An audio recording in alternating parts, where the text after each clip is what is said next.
Why is everyone on social media calling 86 a masterpiece? Is 86 that good? Especially the part 2 of the first season. Look, that could be overrated. You know what I mean? I even saw a sweet summer YouTuber say it's the best adaptation ever. Hey, how's it going? It's Carter here. I know some of you guys are waiting for this video, so I try to finish this one as soon as possible. Anyway, we all know that the quality of the second part of 86 has been recognized and appreciated by fans. You know, when episode 22 was out, it just literally blew the entire anime community away. I love to see the production team put their love, their passion into this anime. In season 2, we can barely see Lena. It's basically all 86 story. They came to the Federacy, they enjoyed the peace they never had in the foreign land, and they struggle in such peaceful environment. You know, they've got nothing left. Everybody just wanted to fight. 86 on the other hand, they were so hesitant to move on. Like culture shock, the conflict between them, the Federacy, the people of this country, and even the comrades of the military. Yeah, like mental health. If this can be seen as an illness, then the sickest person is Shin. It's terminal, man. Hopelessly ill. And this episode 22 was like kind of panacea that could help him recover when he was on the verge of collapse. As someone of 86, Shin was excluded by the Federacy army. At the same time, and more importantly, he has always had a sense of guilt. It was like a pressure from his fellows. Or it could be described as a shackle that holds him firmly in place. At the end of episode 21, Shin has defeated Morpho and kicked his ass. You know, the war is over now. Let's go home. You should have dinner with your family, party with your friends, and watch porn under the blanket with the lights off late at night. But for Shin, he didn't have that kind of mindset about going home after the war. After all this, he became frustrated with himself for being alive. Episode 22 begins with the eerie soundtrack and Shin's monologue. Shin stressed in his monologue that he should not live, and becoming hesitant and even self-doubting. Morpho's self-destruct sequence was activated and the machine he was driving was blown up. The shot turns blurred and transitions to Shin's inner world. And here the production used the aspect ratio of 2.35 by 1, which you can see top and bottom black bars that often appear in movies. In Shin's inner world, he takes himself back to the day when he was with his brother Shode. And you can notice a color of him is different from everything here. His body looks a little brighter and less saturated. And when Shin stood up, the black bar on the top began to deform, turning into a scarf-shaped thing around his neck. In the background of the scene, there should be his painting work. The picture on the right is Shin's family, and on the left is Shin and Shode, and obviously the glasses dude is his brother. At this time, the world was filled with his brother scolding, "If there's no you." The echoes were not just from his brother. Literally everybody he knew was talking shit to him, especially those dead 86 fellow. Shode also let Shin get rid of his brother and move on, but Shin acted like he couldn't live without his brother. Do you think he just became depressed because of his brother? And Shin turned his head and saw that all comrades who had died were standing behind him. And you can find that there's a clear boundary between Shin and those 86. Shin was on the bright side, there were still some lights out there, while the dead comrades were in the dark. They smiled and expressed their gratitude to Shin one by one. Perhaps everything they said before they died was genuine to Shin, but Shin didn't think that way. It's like every thank you from the dead comrades was a curse on him. Think about it, it's not a single person. It's like a bunch of once dead friends suddenly appear in front of you and say thank you. Shit, I can't imagine. This is horrible. Yeah, at the same time, the black bar below turns into Shin's shadow. You can think of it as Shin sitting in front of big screen in the cinema and watching his inner world. And then personally, I understand the shadow as the dark side of Shin. It speaks negative words to Shin, telling him you have no reason to live. Then the shadow was just constantly talking shit to him, to make him even more depressed. And Shin began to question himself, even his entire life, and became disgusted with his nickname. Here's the question. What did Shin want? Bring his former comrades back to life, or just simply die with comrades?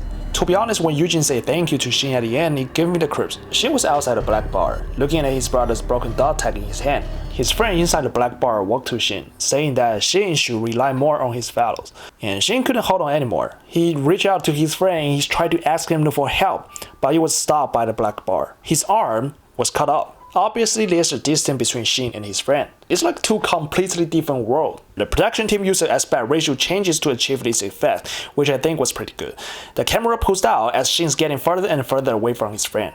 The moment his friends were completely out of his sight, Shin returned to the real world. Morpho had been wiped out, and he was lying badly wounded on the battlefield with the machine. He looked at the names of his comrades in front of a screen and found that his fellows had been lost. And we can assume that Shin seems to have understood that his friend had died on the battlefield. Shin tried to break free from the machine to pick up his brother's dog tag, screaming on the open battlefield. From here, we can see that Shin was still bound by his past. Do you feel a little bit around the battlefield? Look at the color of the ground, it looked weird, right? Immediately afterward, a Legion appeared in front of Shin, and he slowly crawled along the blue road. As we all know, Legion doesn't speak, and we can basically think of it as a Legion that reflects what Shin was thinking. It was slowly approaching Shin and was about to grant Shin's wish. Shin was about to die. At this moment, Lena came out, saved his life and defeated the Legion. One of her feet crossed the black bar below. The original background began to turn red with the Lena show up. The picture changes from blue to red, and we don't even need to understand what each color represents. And you can feel that change as an audience. And Lena waved at Shin at the far end but saw no response from the machine, thinking that the person inside the machine was dead and ready to turn around. And Shin turned on the mic and opened the free speech to text app to talk with Lena. And we can see they didn't know who the other was at this point. An interesting clip. Shin asked Lena if she wants to go with Shin. I don't know what your reaction was when you saw this. I was like, okay, they're not gonna meet in this episode. And what's even funnier is that Shin actually told a lot of negative shit to Lena. Lena stepped forward trying to explain, and at the same time she turned on the pararate, a neural network device to tell her soldiers that they don't need to be alert to that broken machine. But it was because of the pararate. Shin learned in the conversation that the Albert girl in front of him might be the one he had been looking for. Before this episode wasn't saying Magnolia destroyed in the middle of the season, Shin thought that Lena had died on the battlefield. This also indirectly led Shin into depression. Lena took a step forward and stepped over the black bar at the bottom of the shot again. And they are both connected to the voice code together, which also means that they are connected. Lena walks over to the side of the pig, passing through the objects that originally stands between the two. She was walking into Shin's inner world. At this point, you can take a look at the light and shadow. The broken machine, which had been covered by shadow, was finally illuminated by sunlight. When Lena gave her name, Shin confirmed that the girl in front of him was Handler 1. The black bar on the top and bottom of the screen becomes white, and the opacity of the layers also decreased. In this shot, Shin's broken machine looks like a warrior sitting on the ground. The anime tells us their thoughts by showing us different perspectives of the conversation between the couple, and we can see the sun rising from behind the broken machine and illuminating Lena's face. By the way, it's great to see them see the fireworks together. Remember the promise from before? That's it. Finally, Lena shows Shin the letters and some stuff that the 86 left for Lena. Unlike Dark Shin, Lena believed he was trying to survive, not fighting to die. The remaining white bars finally faded, and the pressure, or I would say the curse, that had been on Shin was finally gone. He also shed tears at this moment.